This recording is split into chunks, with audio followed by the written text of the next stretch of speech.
Thank you for tuning in to Perks Pod Podcast. Yes, I know it's been a minute, but I have been on the go for the last couple of weeks, quite literally. I had recently come back from a family vacation trip to Hawaii. Wonderful vacation trip, definitely much needed. Had so much fun with the family. Definitely will be back. Felt like I didn't spend enough time there. I mean, sometimes when you go to the perfect, vacation spot, you never feel like you spend enough time there, but definitely didn't get in all the things I wanted to do. But like I said, I will definitely be back and will be fulfilling my adventures that I didn't get to go on this time around. But definitely fun, much needed, amazing. Got sunburnt for the second time in my life, the only time that it actually hurt. That Hawaii sun is definitely different. Face is peeling like crazy. Look like I have a skin condition, but I don't. It's just peeling, I promise. But no. All jokes aside, it was a wonderful trip. Wonderful family vacation. I want to make this episode about something that not a lot of people address, especially a lot of men address, and I want to make this episode. I want to dedicate it to men's mental health. Now, I've been seeing a lot of posts recently, especially within the last month, about raising awareness for mental health in general, for men and women. However, as a man and as someone who really didn't grow up like being taught about mental health, like I won't say not taught about mental health, but for it not being like a forefront of my teachings when it comes to taking care of yourself, I thought I might dive into this one a little bit, and definitely since it's been very prevalent in me, for me, in the last few years, being an adult and dealing with the stresses of life. So I've been seeing a lot of posts about mental health, checking up on people, talking to your friends, your family, anyone you're close to, and just getting down to how they're feeling inside. As much as you can put on a facade and put on a mask and go out and show all these smiling, happy faces, it doesn't mean that that's always how you feel on the inside. And that's also something I do want to address. I had recently talked with a good, very close friend of mine, Mr. Cam Brell, Cam for short. He's one of my closest friends from Virginia. He is an up-and-coming Christian rap artist. His music is just amazing. I think he's one of the only people, one of the only non-mainstream people that I know personally that I actually listen to his music on repeat. Like, his songs on Spotify are in my playlist, and I really can't say that about many other non-mainstream artists in general. I think you should go check him out. K.H.A.M. Cam. Great music. But I was talking to Cam because he had sent me a reel about his mental health, about what he was, kind of just a little snippet about what he was going through and how he had to, refocus himself and get himself together. And I ain't gonna lie, when I first saw that, I pitched a fit. I sent him a message, was like, you're not just going to send me some, generic post and not expect me to reach out and see how you're doing. The brunt of what he had to go through was in the past, of course. Of course, he's still healing, still improving, as we all are.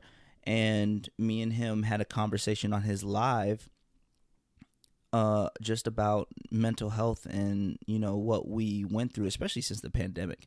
The pandemic was the start of a lot for me personally, and I know for a lot of people, just with, staying mentally sane in a way. We did talk a lot about that, and, it brought things to my attention, the fact that as a friend, I can admit that I never went out of my way to check on him. I never reached out to him randomly and said, hey, how you doing? I never hit him up randomly. It was just like, how are you feeling? Of course, I did hit him up randomly sometimes to, update him about things that I was doing in the acting world, and to congratulate him on any amazing music that he put out. But just because you see, the accolades and the progress that we show with our careers or what we're doing in our lives doesn't necessarily mean that we're progressing in all stages. So one thing could be going very well and could be taken off, while maybe something else that's in the background that not a lot of people pay attention to is, struggling a little bit, falling a little behind. And honestly, for both of us, as we talked, we found out that for both of us, it happened just around the same time. Things went up for us in one aspect and down for us in another. And that down was mental health. A little bit about my run-ins with mental health. I mean, my biggest one as a kid was just, being bullied 24/7 in middle school. 7th and 8th grade were not very good years for me. At one point, I did become depressed, cried almost every day, picked on almost every day, begging my mom to, switch schools or whatever. Eventually, I had to stick up for myself. I've said it in a previous podcast that my mental fortitude, it was on a roller coaster for most of my early life. Like, as a kid, I was very strong-minded, anger issues a lot, very hot-headed. And then, when I was told to cool off a bit, I guess my consciousness took that a little too literally, so I cooled all the way down.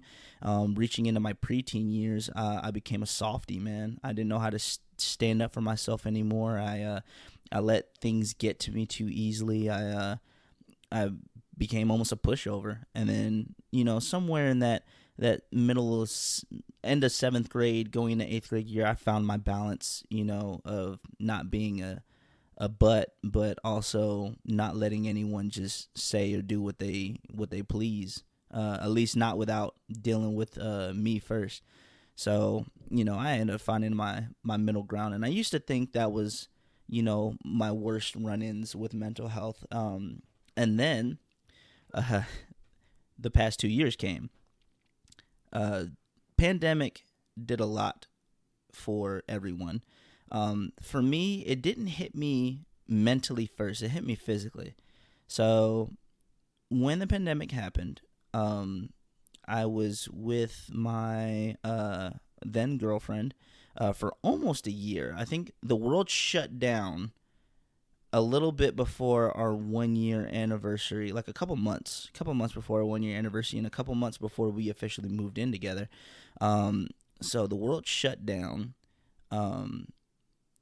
Basketball was gone. Basketball was my main outlet for everything, physically and mentally. Going to play ball, I got to lose myself in the game. I got to just focus on one thing, and that was just the sport, playing with friends. It was just a release, an escape from the world, and a healthy one too, because also, that was my cardio.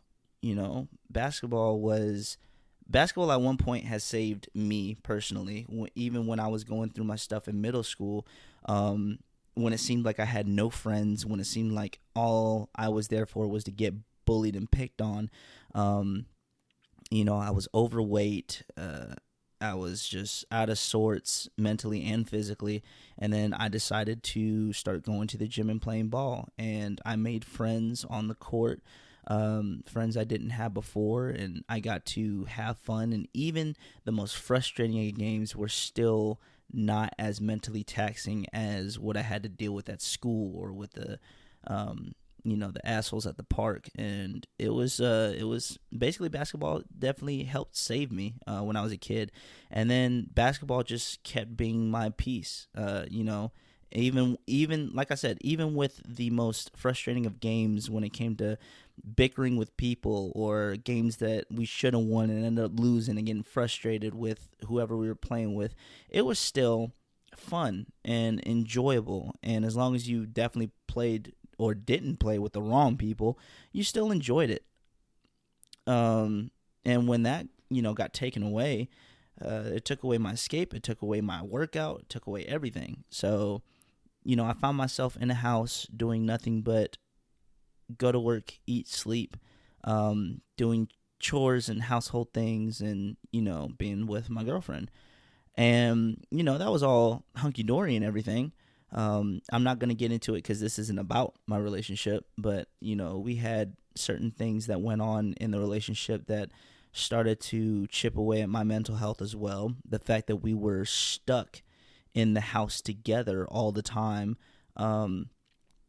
provided more opportunities to butt heads. My girlfriend had already had things going on with her at her job that were making her way more stressed out.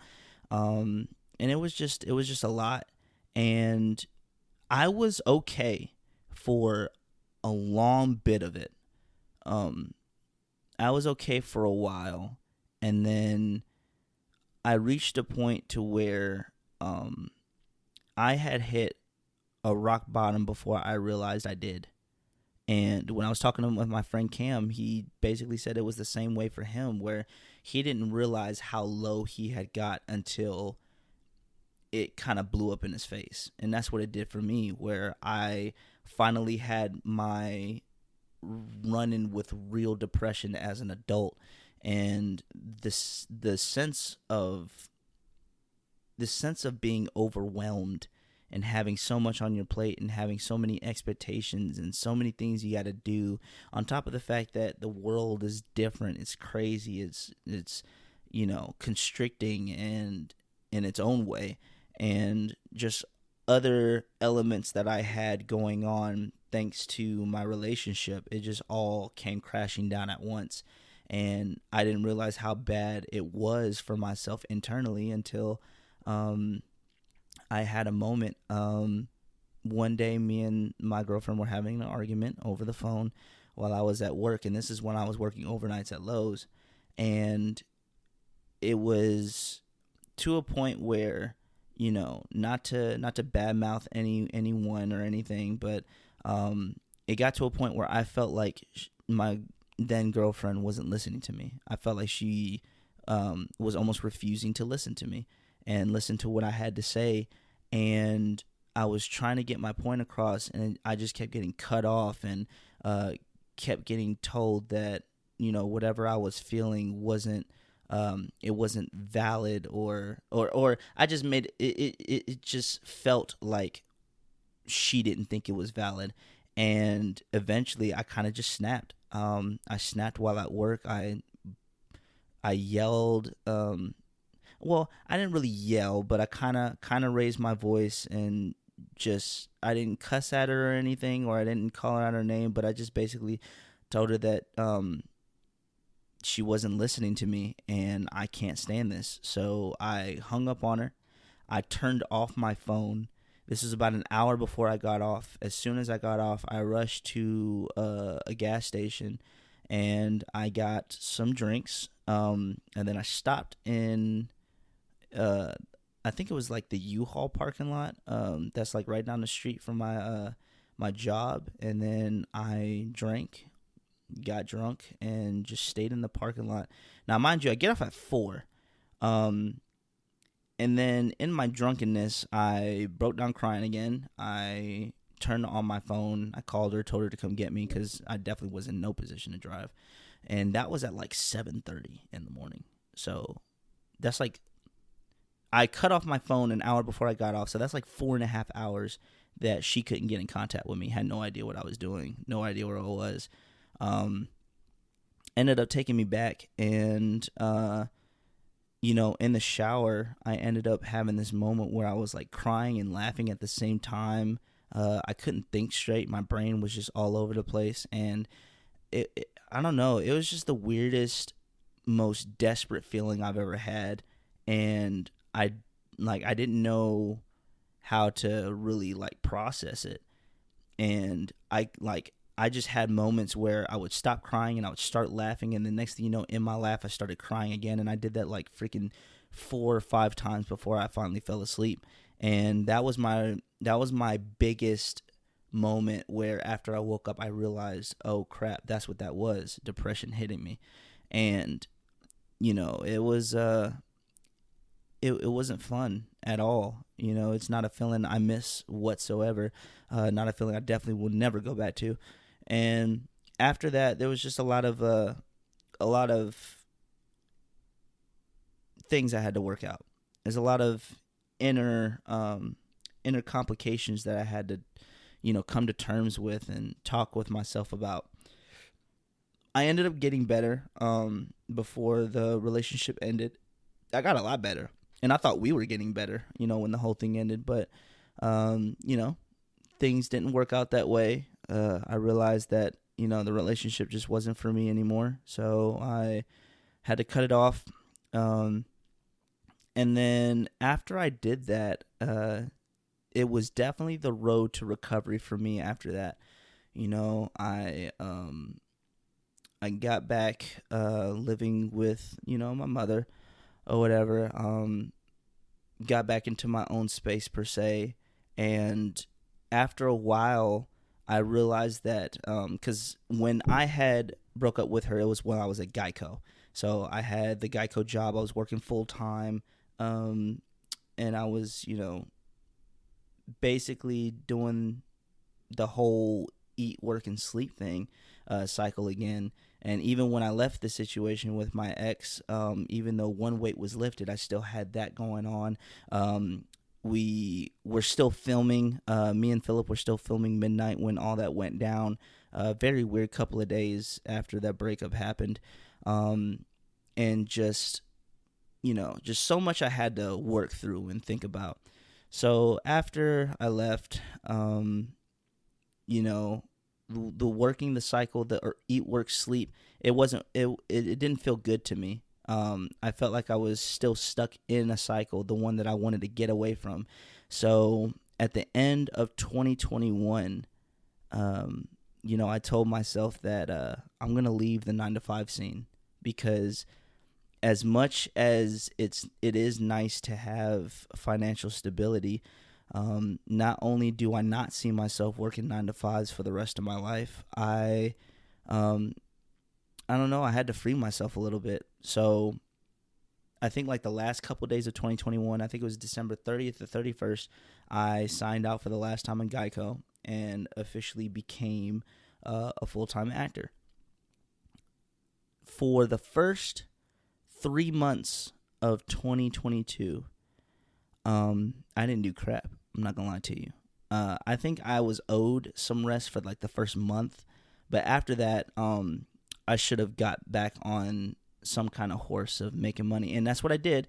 I did get a job working from home, working on the computer from home, and I messed up because I can choose my own hours. I can, you know, get on and get off whenever I want to, but for like the first 3 months, I had that job going into 2022. So I started in like February, and for the first 3 months, I barely worked at all. So, you know, I was just chilling, relaxing, easing my mind. And like I said, that first month should have been my month to take off. And then I should have just gone right back into making sure that I worked enough hours to make enough money to pay bills, whatever. And I got too lazy. I got way too lazy, and it was like the total opposite of what I had just been going through. So originally, I was working so much, you know, got so many things that I need to do, chores, things I need to buy, household stuff I needed to take care of.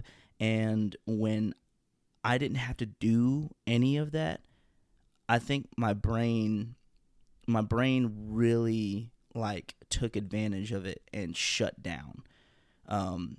Not in like a I shut everything out, but more like I just became that guy who didn't want to do anything. Like if it wasn't acting related, I didn't want to touch it. I didn't want to go near it. And it became an unhealthy level of comfort, an unhealthy level of laziness. And I had to be real about myself. And, you know, a few months in, I realized that I had no money to take care of bills. I was being way too lazy. I hadn't did what I told myself I was going to do, which is get back to working out more consistently or whatever. And crazy thing is, I had lost weight since I had broken up with my ex. I lost a good little bit of weight, slimmed down, and then in my 3 months of laziness, I didn't like get big. I didn't gain any more weight or anything, but I could feel what that was doing to me. I could feel what it was doing to my body. It was making my body very lazy and very I don't know, it just wasn't healthy. Definitely not physically.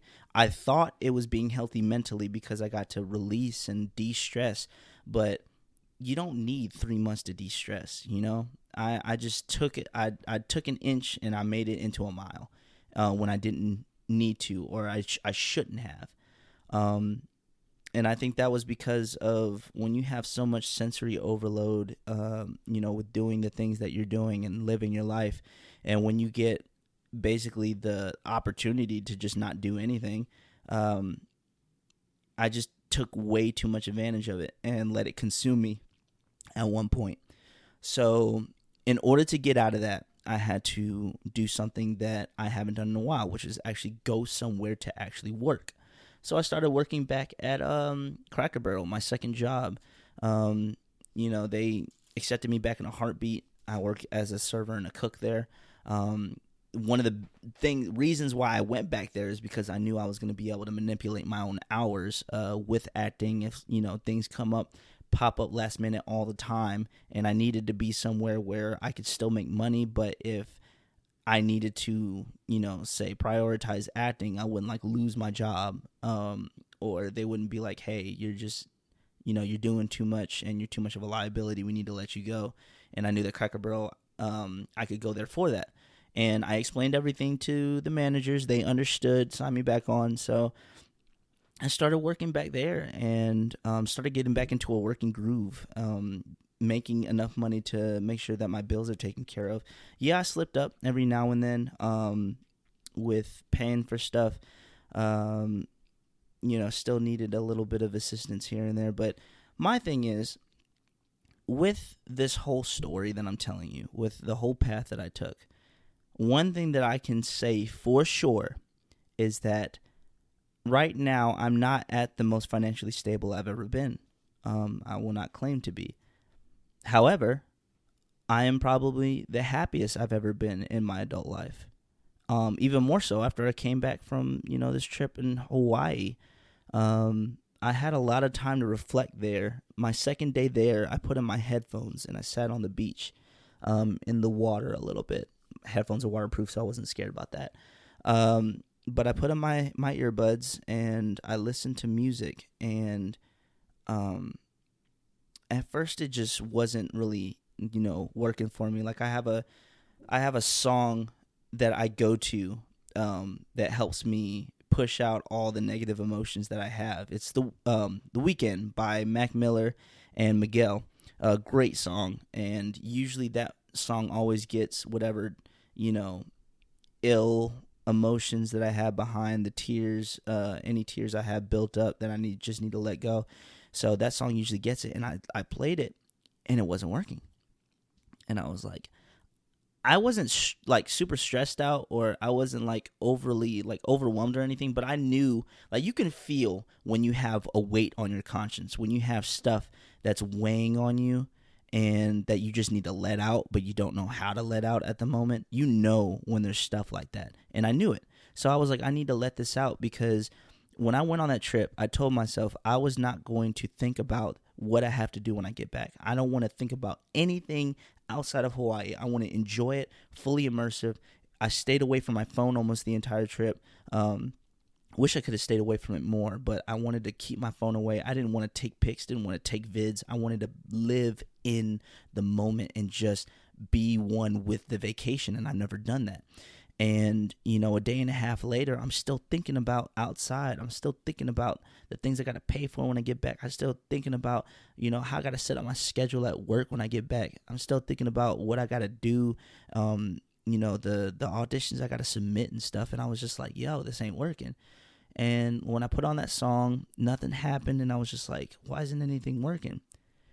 And guess what song came on that actually helped me get everything out? I don't know why. I've never felt sad or, never felt emotional when I listened to this song, but for some reason, when the song came on, I started tearing up. I started almost breaking down, like right there on the beach.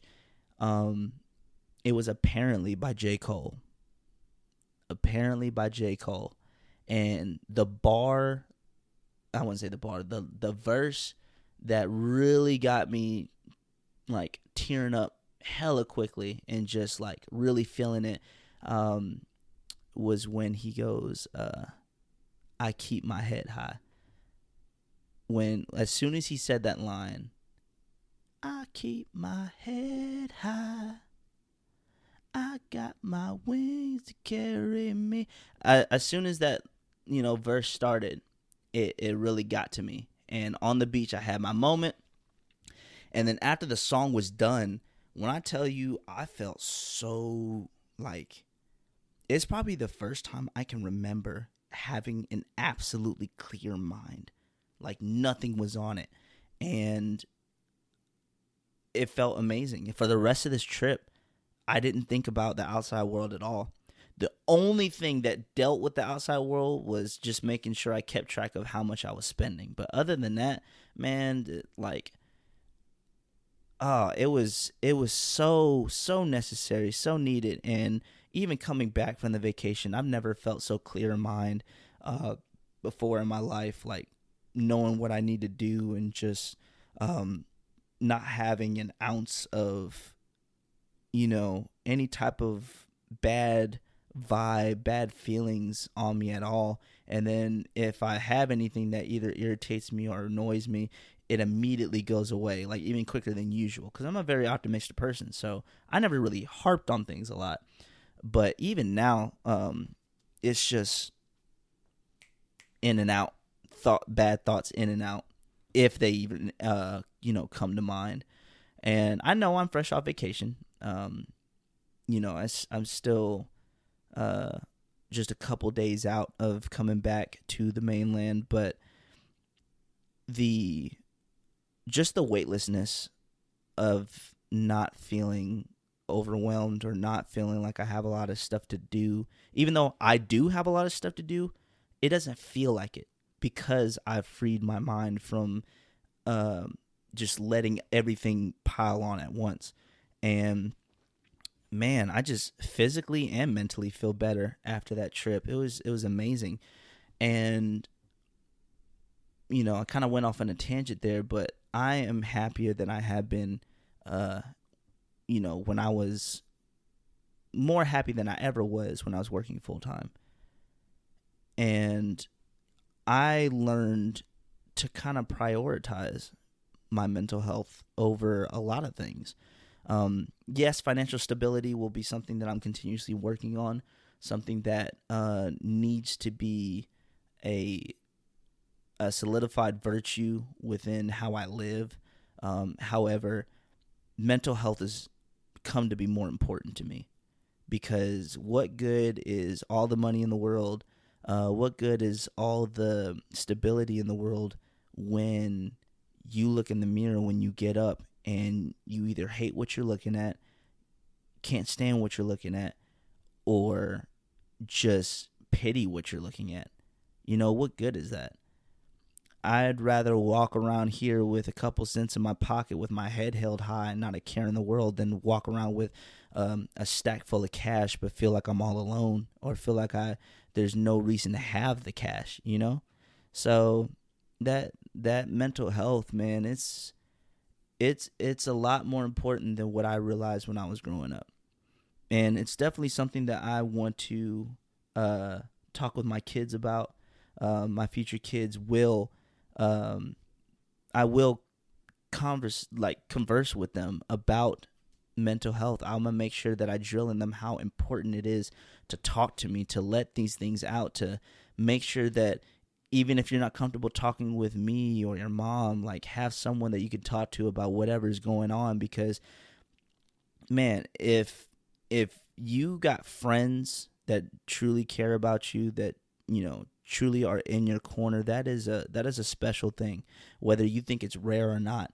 And if you have those friends, check up on those friends, especially the ones who are always smiling, especially the ones who are always making jokes, always having fun, because that's the crazy thing is depression doesn't have an image. It does not have an outward image because, in my depressive state, nobody knew. Nobody knew I was like that. I didn't even know. I didn't even know where my mental space was until I officially had that breakdown moment. I didn't know. And what's crazy? If someone would have asked me a question like, how are you? No, for real. Don't just say good and go about your day. What are you feeling right now? How are you? How are you coping? How are you doing? What are you stressing about? What is going on with you? And 9 times out of 10, if you ask those really intricate questions and have someone actually dig within themselves and find that answer, they might find things about themselves that they didn't know until you ask that question. And they might break down and be like, bro, maybe I'm not good. Maybe I'm not all right. Maybe I got too much on my plate. Maybe I feel like, cup runneth over type feeling. And it's definitely a game changer when you have people in your corner that do ask you, are you okay? And have people to bring that up. And like I said, I've been guilty of not doing it. I've been guilty of being a little selfish with just kind of not worrying about myself, but only checking up on myself. There are plenty of friends that I have in this world that I need to just, reach out to and say, how are you? And you know what? As I'm saying this, I already came up with a friend that probably after I'm finished with this podcast, I'm going to call and be like, hey, how are you? Is everything all right? Are you okay? Stuff like that is important.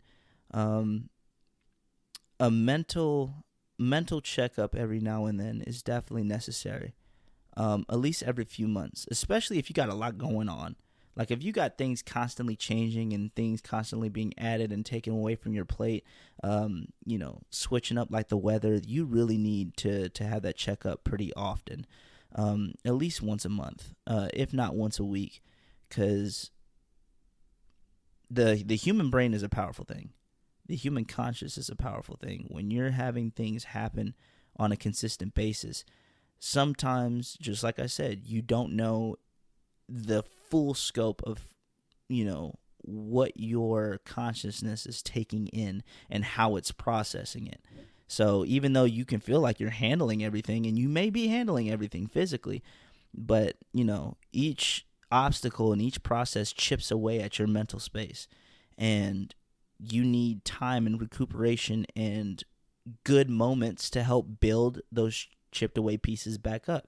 So if you're building as much as you're being chipped away, then you're pretty solid. You're not going anywhere. Even better if you're building up more than what's chipping away. But if you keep having things that people keep throwing stones and rocks at your masterpiece, and it's just being chiseled away from all directions, and you're only one person, you can only put so many pieces back together, you're gonna end up falling apart. You're going to end up with so many things coming at you from everywhere at once that you won't know what to do with yourself. My brain works similarly when I have like a lot of tasks. Say I'm at a job and I'm closing and I have like 1,000 things to clean and stock and do at one time. I'll have a moment where I'll be like going through my head of what I need to do, and then trying to figure out what's the best way to multitask, and then figuring out where's the best place to start. And when I keep putting all those things in my head, I end up sitting there for like 5-10 minutes not doing anything because my brain is trying to process everything, and I'm stuck. And, I'm not stressing about it, but it's just like I don't know where to start, especially when I have that many things that I need to do all at once, especially by myself. It's like I just get overwhelmed, and I'm just sitting there like, where do I start? And, someone may come around the corner and be like, bro, why are you just standing there doing nothing? Like, you got things to do. And I'm just like, I know. That's why I'm sitting here standing there doing nothing, because I got so many things to do, I don't know where to begin. And, that's just how my brain works. I've come to the terms with the fact that I'm probably some kind of form of ADHD. Not like serious, but like I think I got a little bit in it. Just because of the fact that my brain, like when I got a lot of things, I don't know where to start. I get distracted very easily. I'll forget one task because another task pops up.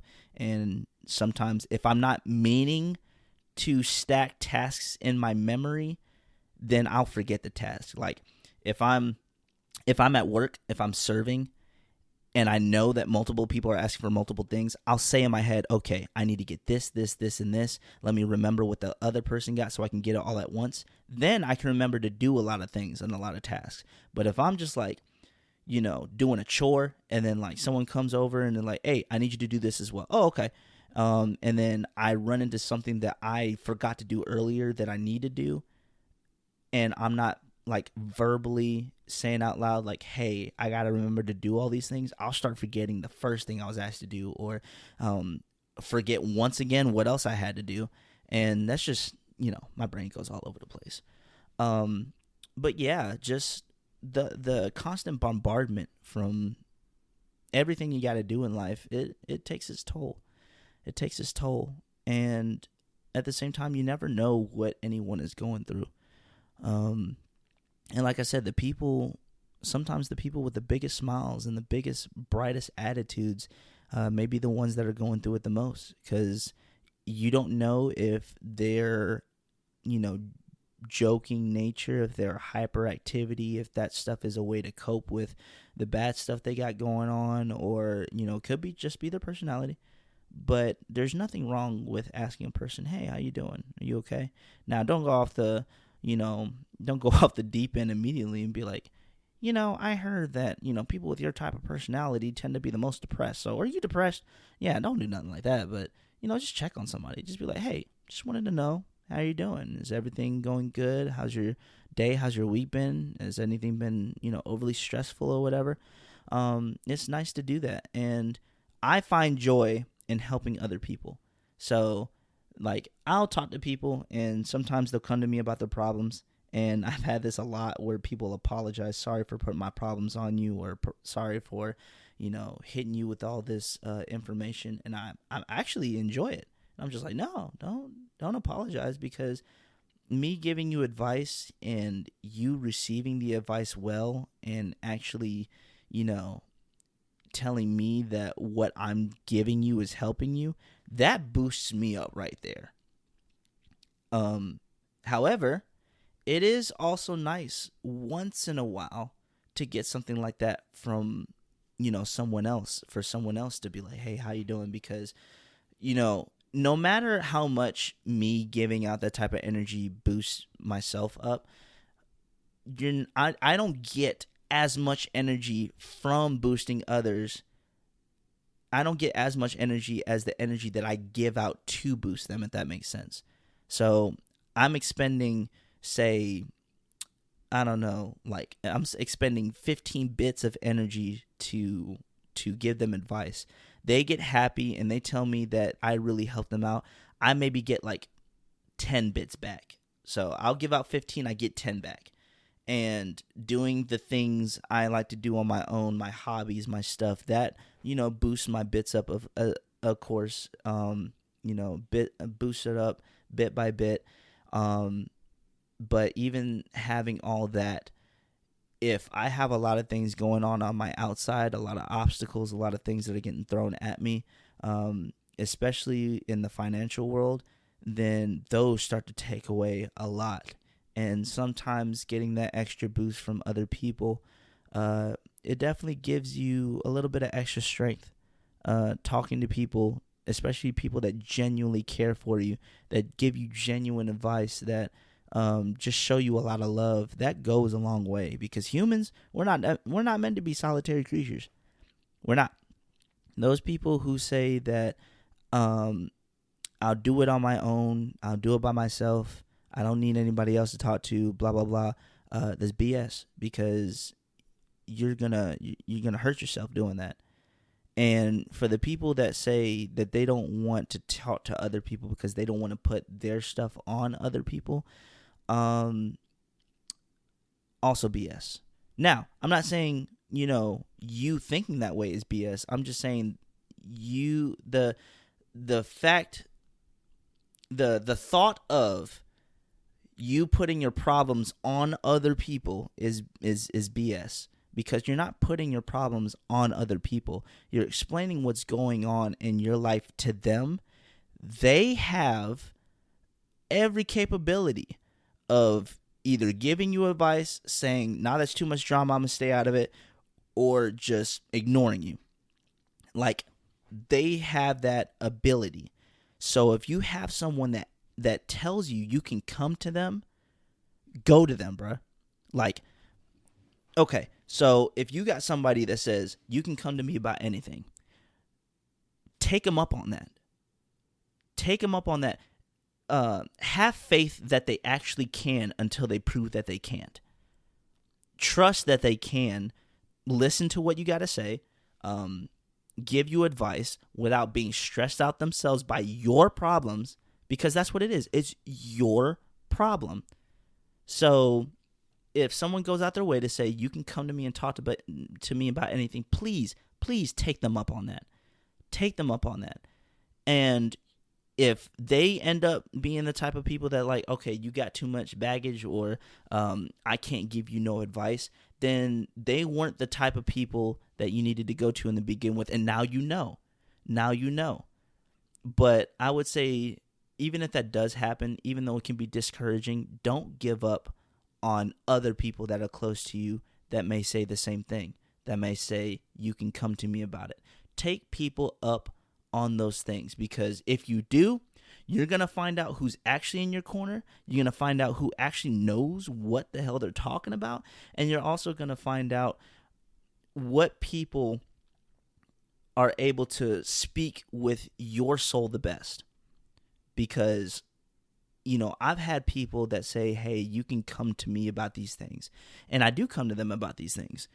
And I've been laughed at.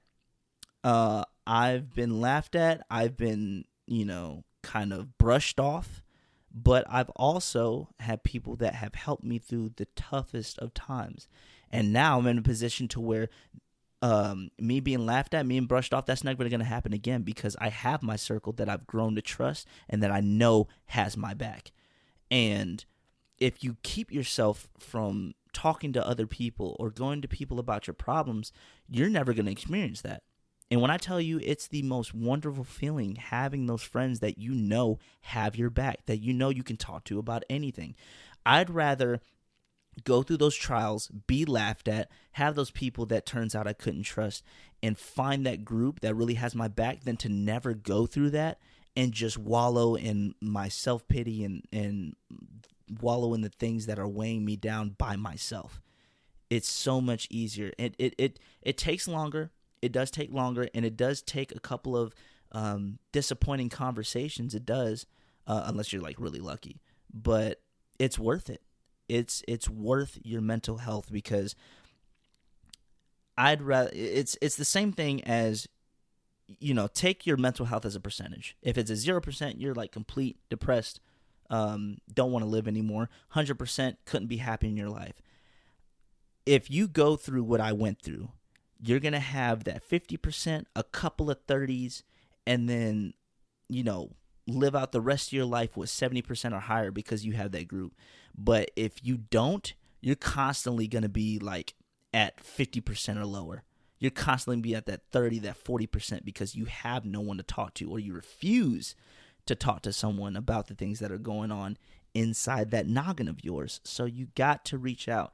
And for the men, I know I'm calling this mental health for men. A lot of what I've said recently, actually throughout this entire podcast, really, anyone could take with them. Anyone, men, women, children, adults, anyone can take this advice with them and run with it. Men, I want to address you specifically for a second, because not many people talk about men's health when it comes to mental health. Not many people care about it. Not many people really bring it up, and it's sad, because men have a lot to deal with. Men have a lot of expectations, a lot of just things that they have to juggle with in this world. And when I'm talking about these men, just a disclaimer, I'm not discrediting anything that women have to go through, but I'm just specifically talking to men right now. We have a lot that we have to go through. Expectations of a future, of finances, of property, of, having all your stuff together, because at the end of the day, if a woman is being completely taken care of by a man, no one's going to bat an eye. That's traditional.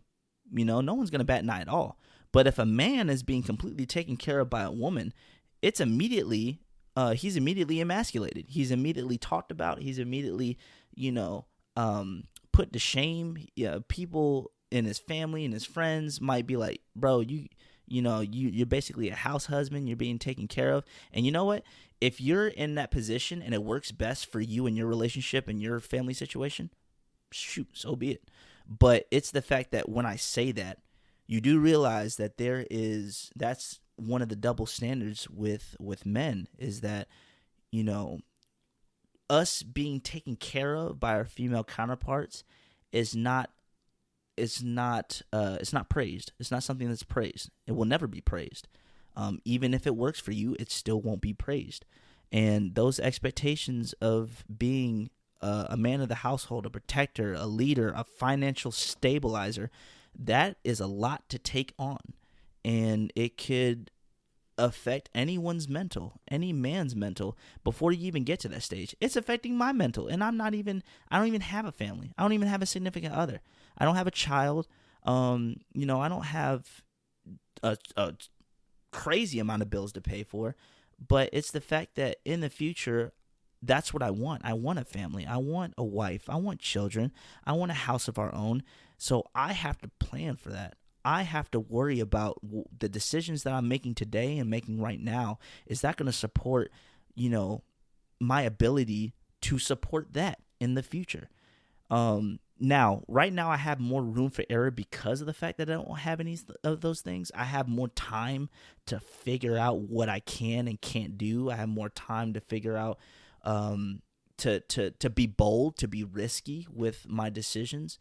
And in that way, I'm blessed because, a lot of people had kids a lot, younger than me, had kids when they were 20, 21. If I had a kid when I was 20, 21, I wouldn't be able to do like 75, 80% of the stuff I've done since last year. I couldn't be able to do that. But like I said, I'm glad that I don't have that yet. But the fact is, I still have to aim for that. I still have to prepare for that. I still have goals that I want to reach. And, just having those expectations and having those things that I need to work on for myself and from the eyes of others as well is just a lot that we have to go through. And the fact that we don't have people that taught to us about that. Like a lot of people my age and even in our older generations, nobody grew up teaching men how to deal with their emotions. No one grew up teaching men how to, talk and to be open about what you're feeling bad about or feeling depressed about or, feeling this. We didn't grow up with that. I didn't grow up with that. Now, not to say that, I feel any type of way towards my parents, which I don't at all for it. It's just not something that was majorly taught in my generation and even in the generation before. It wasn't something that you sit all the kids at the dinner table and was like, hey, all appliances away. We're going to eat and we're going to talk about what's on our minds. And we're just going to, clear the air and talk to us about what you're feeling, how you're doing, what's weighing on your conscience. We didn't have those, and not to say that, you can't turn out good without those, because I feel like I turned out great. I didn't have those. I just had to find my own way within the obstacles that I had, which is the normal way. And there's nothing wrong with that at all. But I think that maybe things would have went a little smoother at times, and things might have opened my eyes a little earlier, or just made things a little more clear as I was getting older when it came to addressing my mental and addressing, how to deal with the just mental stresses of life. It was easy learning to deal with the physical stresses of life and just dealing with just the actual tangible obstacles you had to go through. But mental health is a different beast in itself. And like I said, not a lot of men talk about it, let alone teach their sons, nephews, cousins about it. So I just wanted to make this podcast as kind of a PSA, but kind of an insight to what I've been through, just some of the things that I've learned in my life that, are more important than what I realized they were. So please, if you're listening to this and you have things that weigh on you and you have things that just keep hitting you from all sides of life, go out and talk to people. If you need to, get a therapist. There's nothing wrong with getting a therapist, especially if you can afford it. If you can afford it, please get a therapist. No one that is worth your time and no one that is worth your energy is going to judge you for going to a therapist, because therapy does so much for so many people, and therapy is not necessarily for people with like crazy childhood traumas. It's not. Therapy is just a way to air out things, and some people, they look at it and be like, why talk to somebody just for them to ask me questions, or why do I need to go to a therapist when I can just talk with myself, or blah blah blah. But if it were that easy, therapists wouldn't exist.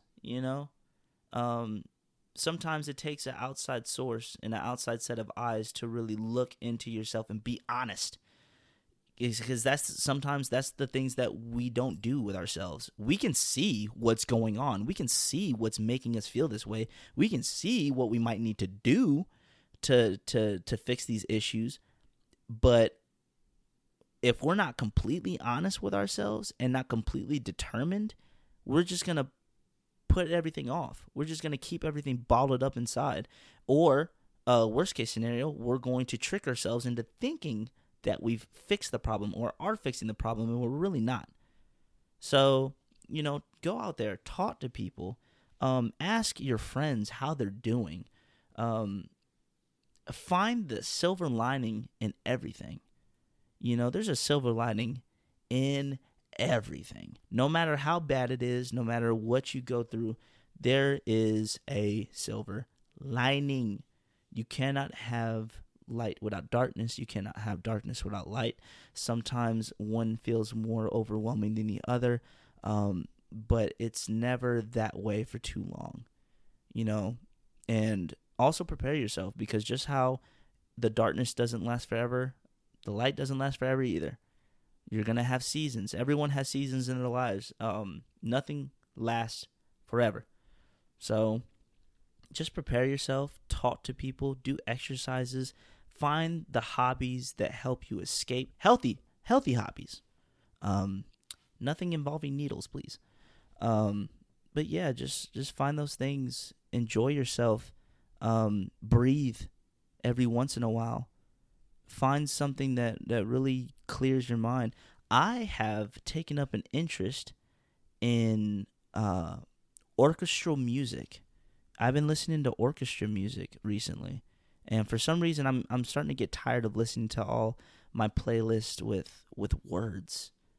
And when I hear these instruments just go off, I've had a couple of days where I was just listening to instruments, and man, the ability to hit the soul sometimes, that orchestra be hitting sometimes. But yeah, that's just my last little rambling. But thank you for listening to Perks Podcast again. Thank you for tuning in. I do apologize how long it's been, but I do appreciate you guys for listening, the few people that do listen. Please comment, like, make any type of comment to me, hit me up on social media or just anything to let me know what you thought about this podcast, what else I could do for podcasts, and If you need someone to talk to, hit me up as well. Make a comment, personal, DM me, whatever you need to. If you feel like you need someone to talk to, I'm a great listener. I've been told I'm really good at listening and giving advice. So, and judgment-free zone here. So, whatever you have that you need help with, unless it has to do with kidnapping children or murdering, I will not judge, and I will give the best advice I can. But yeah, thank you for listening, and I will talk to you guys later.